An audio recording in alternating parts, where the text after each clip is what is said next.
প্রিয় চাকরি প্রত্যাশী বন্ধুরা, আসসালামু আলাইকুম। আশা করি আল্লাহর রহমতে আপনারা সকলে ভালো আছেন। তো ইতিমধ্যে আপনারা দেখতে পারছেন কৃষি মন্ত্রণালয়ে নতুন নিয়োগ বিজ্ঞপ্তি প্রকাশিত হয়েছে। সম্পূর্ণ রাজস্ব খাতভুক্ত এই নিয়োগ বিজ্ঞপ্তি দেখতে পারছেন 4 নভেম্বর 2025 খ্রিস্টাব্দ তারিখে এই সার্কুলারটি প্রকাশিত হয়েছে।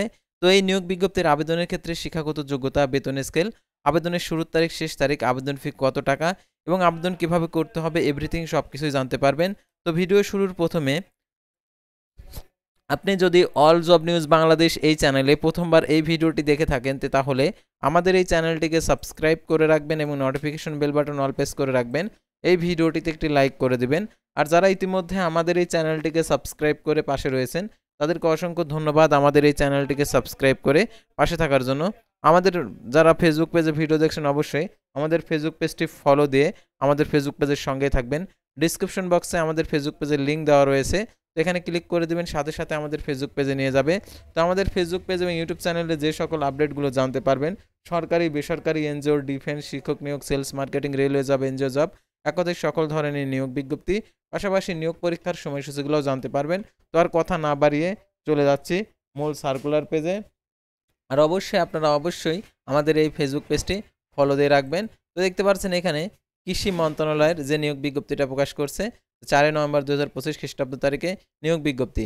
কৃষি মন্ত্রণালয়ের রাজস্ব খাতভুক্ত নিম্নোক্ত শূন্য পদসমূহ সরাসরি নিয়োগের লক্ষ্যে পদের পাশে বর্ণিত শর্ত সাপেক্ষে যোগ্যতা সম্পন্ন বাংলাদেশি নাগরিকদের নিকট থেকে moa.টেলিটক.com.bd ওয়েবসাইটে নির্ধারিত সময়ের মধ্যে আবেদনপত্র আহ্বান করা যাচ্ছে।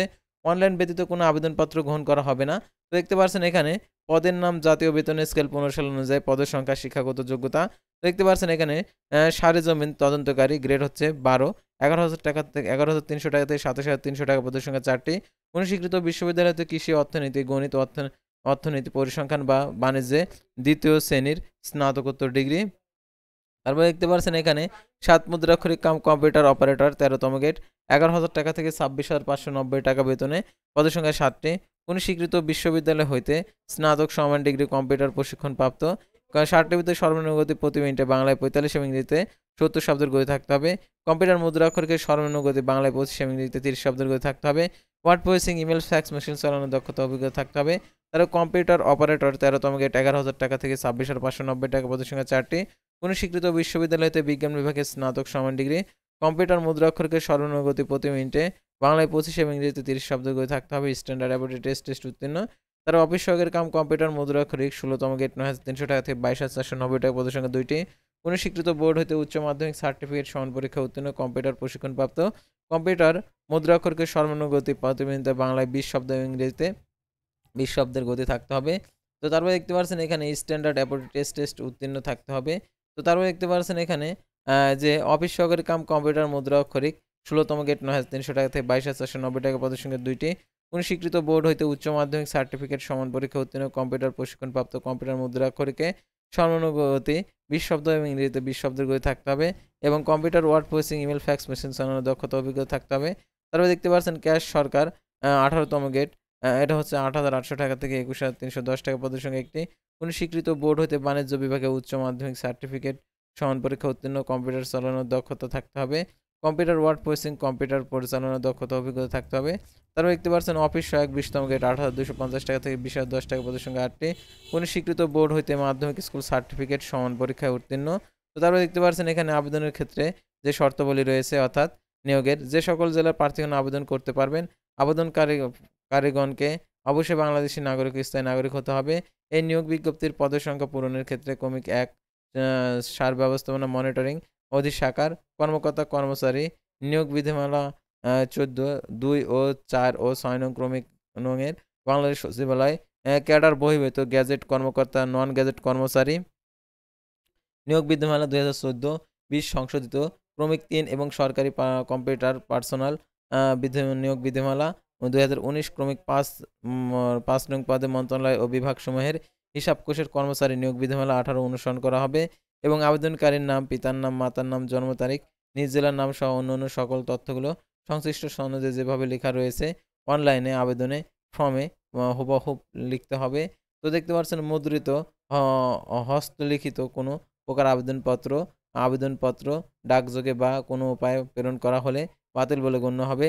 সকল পদে 28 ডিসেম্বর 2025 খ্রিস্টাব্দ তারিখে প্রার্থীর বয়স সীমা 18 থেকে 32 বছরের মধ্যে হতে হবে। তবে নিয়োগ বিজ্ঞপ্তির ছকের ক্রমিক 2 ও 4 নং ক্রমিক নং পদের জন্য বিভাগীয় প্রার্থীদের ক্ষেত্রে সর্বোচ্চ 40 বছর পর্যন্ত শিথিলযোগ্য। বয়স প্রমাণের ক্ষেত্রে কোনো প্রকার এফিডেভিট গ্রহণযোগ্য হবে না। তো তারপরে দেখতে পাচ্ছেন এখানে আরও যে সরকারি আধা সরকারি স্বশাসিত প্রতিষ্ঠানে চাকরিরত প্রার্থীদেরকে অবশ্যই কর্তৃপক্ষের অনুমতিক্রমে আবেদন করতে হবে। চাকরিরত প্রার্থীদেরকে সকল শর্ত পূরণ সাপেক্ষে ডিপার্টমেন্ট ক্যান্ডিডেট অপশনটি সিলেক্ট করতে হবে। চাকরিরত প্রার্থীদের মৌখিক পরীক্ষার সময় নিয়োগকারী কর্তৃপক্ষের প্রদত্ত অনাপত্তি মূল কপি জমা দিতে হবে এবং মৌখিক পরীক্ষার সময় অবশ্যই নিম্নবর্ণিত সনদসমূহ মূল কপি প্রদর্শন করতে হবে। একসেট সত্যায়িত কপি জমা দিতে হবে। সকল শিক্ষাগত যোগ্যতা অভিজ্ঞতা নাগরিকত্ব এবং চারিত্রিক সনদ চারিত্রিক ও সকল প্রকার প্রশিক্ষণের সম্পাদিত হলো পাসপোর্ট সাইজের 2 কপি রঙিন ছবি এবং জাতীয় পরিচয়পত্র পূরণকৃত অ্যাপ্লিকেশন ফর্ম অ্যাডমিট কার্ড মুক্তিযোদ্ধা শহীদ বীর মুক্তিযোদ্ধা বীরাঙ্গনার ক্ষেত্রে প্রমাণক হিসাবে সরকার সর্বশেষ নির্দেশনা মোতাবেক উপযুক্ত কর্তৃপক্ষ কর্তৃক সনদ ক্ষুদ্র নিগোষ্ঠীর কোঠার ক্ষেত্রে আবেদনকারীদের ক্ষেত্রে উপযুক্ত কর্তৃপক্ষের সনদ এবং শারীরিক প্রতিবন্ধ তৃতীয়লিঙ্গ প্রার্থীদের কোঠার ক্ষেত্রে আবেদনকারীর উপযুক্ত কর্তৃপক্ষ প্রদত্ত সনদ আবেদনকারীর মোবাইল ফোনে টেলিটক বাংলাদেশ লিমিটেড SMS এর মাধ্যমে যথাসময়ের মধ্যে প্রয়োজনীয় নির্দেশনা প্রদান করা হবে। তো দেখতে পাচ্ছেন এখানে অনলাইনে আবেদনপত্র জমাদানের শুরুর তারিখ। তো দেখতে পাচ্ছেন এখানে দেওয়া রয়েছে পরীক্ষা অংশ ইচ্ছুক প্রার্থীগণকে moa.teltok.com ভিডিও ওয়েবসাইটে আবেদনপত্র পূরণ করতে পারবেন। দেখতে পাচ্ছেন এখানে অনলাইন আবেদনপত্র পূরণ ও পরীক্ষার ফি জমাদানের শুরুর তারিখ 17 নভেম্বর 2025 সকাল 10টা। অনলাইন আবেদনপত্র জমাদানের শেষ তারিখ 28 ডিসেম্বর 2025 বিকেল 5টা। উক্ত সীমার মধ্যে ইউজার আইডি প্রাপ্ত প্রার্থীগণ অনলাইন আবেদনপত্র সাবমিট করা হলে 72 ঘন্টার মধ্যে SMS এর মাধ্যমে পরীক্ষার ফি জমা দিতে পারবেন। আর অনলাইন আবেদনপত্রে 300x300 পিক্সেল ছবি এবং 300x80 পিক্সেল স্বাক্ষর আপলোড করতে হবে এবং অনলাইন আবেদনপত্রে পূরণকৃত যেহেতু পরবর্তী কার্যক্রমে ব্যবহৃত হবে সেহেতু অনলাইন আবেদনপত্র সাবমিট করার পূর্বে পূরণকৃত সকল তথ্যের সঠিকতা প্রার্থী শতভাগ নিশ্চিত হবেন। আর অনলাইনে আবেদনপত্রে কত টাকা প্রদান করতে হবে। তো দেখতে পাচ্ছেন এখানে ক্রমিক 1 নং পদের জন্য 168 টাকা, 2 থেকে 4 নং ক্রমিক নং পদের জন্য 112 টাকা, তারপর হচ্ছে 5 থেকে 6 নং ক্রমিক নং পদের জন্য 56 টাকা আপনাদেরকে প্রদান করতে হবে।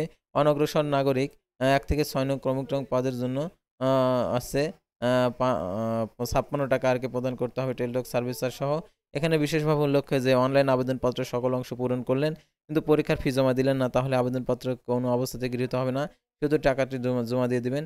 তো কীভাবে টাকা জমা দিবেন সেই পদ্ধতিটা এখানে দেওয়া রয়েছে। আর প্রবেশপত্র প্রাপ্তির বিষয়টি হচ্ছে আপনি প্রবেশপত্র যে আপনি আবেদনপত্রে যে মোবাইল নাম্বারটা উল্লেখ করবেন সেই মোবাইল নাম্বারে পরীক্ষা সংক্রান্ত A to Z বিষয় আপনাদেরকে SMS এর মাধ্যমে জানিয়ে দেবে, সেহেতু সেই মোবাইল নাম্বারটি সচল রাখবেন এবং সেই মোবাইল নাম্বারের যে উক্ত নির্দেশনা রয়েছে সেই নির্দেশনাগুলি অনুসরণ করবেন। অর্থাৎ আপনার যে মোবাইল ফোন রয়েছে সেই মোবাইল ফোনে পরীক্ষা সংক্রান্ত সকল তথ্যগুলোই তারা SMS এর মাধ্যমে জানিয়ে দেবে। মৌখিক পরীক্ষা এবং সাধারণ যে পরীক্ষা সংক্রান্ত সকল আপডেটগুলো আপনারা ওই নাম্বারের SMS এর মাধ্যমে জানতে পারবেন, সেহেতু সেই নাম্বারটি সর্বক্ষণিক সচল রাখবেন। তো আজকের ভিডিওটি ছিল সাধারণত কৃষি মন্ত্রণালয়ের নিয়োগ বিজ্ঞপ্তি নিয়ে আর এই নিয়োগ বিজ্ঞপ্তির পরীক্ষা হবে হচ্ছে ঢাকাতে। যারা ঢাকাতে পরীক্ষা দিতে ইচ্ছুক তারা এই নিয়োগে আবেদন করবেন। তো আশা করি আপনারা এই নিয়োগ বিজ্ঞপ্তি সংক্রান্ত A to Z বিষয় জানতে এবং বুঝতে পারছেন। তো পরবর্তী ভিডিওতে আবার কোনো নতুন জব সার্কুলার নিয়ে আপনাদের সামনে হাজির হব। সে পর্যন্ত সবাই ভালো থাকবেন, সুস্থ থাকবেন আর অবশ্যই আমাদের এই চ্যানেলটিকে সাবস্ক্রাইব করে পাশে থাকবেন। আল্লাহ হাফেজ।